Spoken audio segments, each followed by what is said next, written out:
Hello दोस्तों, स्वागत है आप सभी का मेरे यूट्यूब चैनल पर। दोस्तों, आप जब भी किसी डॉक्टर के पास जाते हैं, डॉक्टर आपको doxycycline and lactic acid bacillus capsule prescribe करता है, तो आपके मन में एक डाउट रहता है कि ये जो हम डॉक्टर ने हमें मेडिसिन प्रिस्क्राइब करी है, ये किस बीमारी के काम में इस्तेमाल की जाती है, इसके इस्तेमाल करने से कौन से साइड इफ़ेक्ट रहते हैं और क्या डोज़ रहती है इसकी।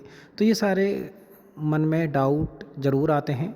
तो दोस्तों, यदि आपको डॉक्टर ने डॉक्सीसाइक्लिन और लैक्टिक एसिड बेसिलस कैप्सूल आपको प्रिस्क्राइब किया है और दोस्तों आप इससे जुड़ी कोई भी जानकारी चाहते हैं, तो जो आपके मन में डाउट है वो इस वीडियो में मैं बिल्कुल दूर करने वाला हूं। दोस्तों, हम आज जो बात करने वाले हैं इस डॉक्सीजैन एलवी कैप्सूल के बारे में बात करने वाले हैं। दोस्तों, डॉक्सीजैन इस कैप्सूल के अंदर दो तरह के साल्ट होते हैं, डॉक्सीसाइक्लिन होता है 100 mg और लैक्टिक एसिड बेसिलस होता है। इन दोनों इंग्रेडिएंट को दोस्तों इस डॉक्सीजैन एलवी कैप्सूल के अंदर इस्तेमाल किया गया है। दोस्तों, ये जो डॉक्सीजैन एलवी कैप्सूल है, ये अलग अलग कंपनी अलग अलग के नाम से इसको मैन्युफैक्चर करती हैं।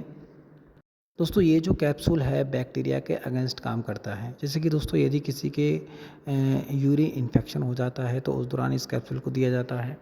और दोस्तों, यदि किसी को आंतों में बैक्टीरियल इन्फेक्शन हो जाता है उस दौरान इसको दिया जाता है।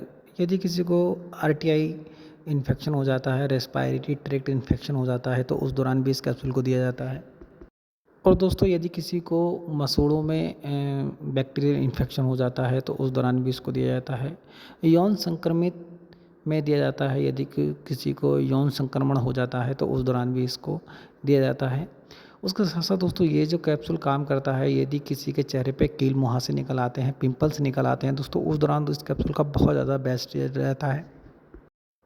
और दोस्तों, इसको जो दिया जाता है, यदि किसी को ट्रैवलर्स डायरिया की समस्या रहती है तो उस दौरान भी इसको बहुत ज़्यादा प्रिस्क्राइब किया जाता है। दोस्तों, कई बार क्या होता है, हम यदि किसी बीमारी के कारण बहुत ज़्यादा एंटीबायोटिक का सेवन करते हैं तो उस दौरान जो हेल्पफुल बैक्टीरिया होते हैं खाना पचाने के लिए, वो ज़्यादा एंटीबायोटिक के इस्तेमाल से मर जाते हैं, तो उस दौरान भी इस कैप्सूल को दिया जाता है।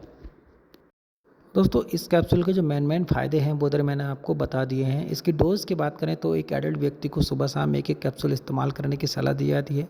साइड इफ़ेक्ट की बात करें तो इसके इस्तेमाल करने से मतली हो सकती हैं, उल्टियाँ हो सकती हैं। ये इसके कुछ कॉमन से साइड इफ़ेक्ट हैं जो इस्तेमाल करने से किसी-किसी में देखने को मिल सकते हैं। दोस्तों, अगर आप इस कैप्सूल का इस्तेमाल करते हैं तो अपनी डॉक्टर की देख-रेख में ही इस्तेमाल करें। धन्यवाद दोस्तों।